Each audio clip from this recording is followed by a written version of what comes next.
Hi, this is Mitch Wagner from Light Reading. I'm here with Jean-Claude Guéha. He's SVP of DT's International Technology and Services Unit. Welcome, Jean-Claude. Thank you for having me. So you're 3 years into the European PAN-Net project, which is, I believe, an effort to turn all of your national networks in Europe into a single big cloud. Can you talk about the progress on that and where you stand? Yes, of course. We're very close to finishing the infrastructure in all 12 countries. We've invested quite a bit of time and money in it, so we learned a lot, and we have it under control, and we're really now building it with quite a bit of agility and automation. We've taken a lot of time on working with the different vendors, working on processes, and especially automation.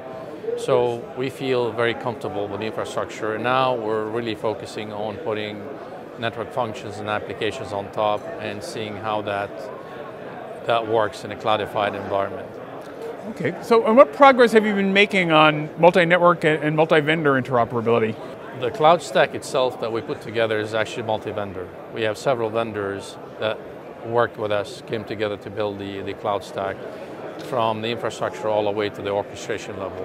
And we've started to produce services and applications that are actually multi-vendor. We just released our latest cloud CPE product, which runs across the whole stack where all the vendors collaborate with us for this to work. And then it's out, it's commercial, and we have live customers on it. Okay, and what role does MEF's lifecycle orchestration and its APIs play? I mean, this industry, this whole area lacks standardization, lacks automation. And MEF is doing a lot in that regard.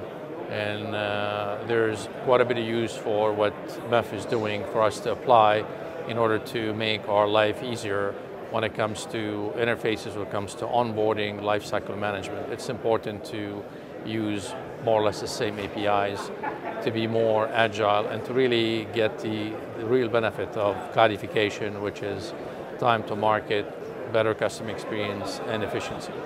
Okay, so these kind of big business process changes and technology changes often require new skill sets, new culture internally. What kind of progress are you making there? Quite a bit. In fact, we've been going through a major transformation in mindset and skill set, and we've combined that in two ways. We train and bring a lot of our engineers up to speed on the latest, not only in technologies, but also in ways of working. We apply it and the way we work, and we've hired a lot of people from the market with that mindset, especially into PAN-Net. In PAN-Net, we had this opportunity to hire a lot of people from the market with the agility mindset, with the cloudification mindset.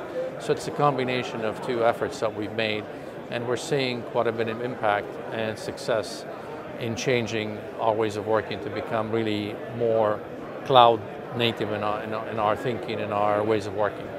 Okay, and what kind of progress would you like to see the telecom industry as a whole make in order to help you with your process? Well, we'd like to see all suppliers to think cloud native when dealing with us. This is very important for us as a telco.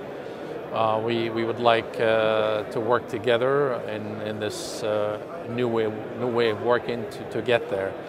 The sort of the supply chain between the supplier and service providers like ourselves is changing. It's not transactional anymore. It has to be collaborative. We need to work together to get there, and would like to see more knowledge sharing across the peers in the industry and more standardization. There's a lot to do here.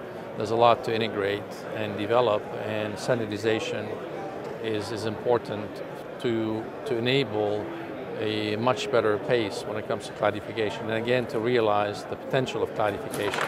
Thank you very much. Thank you.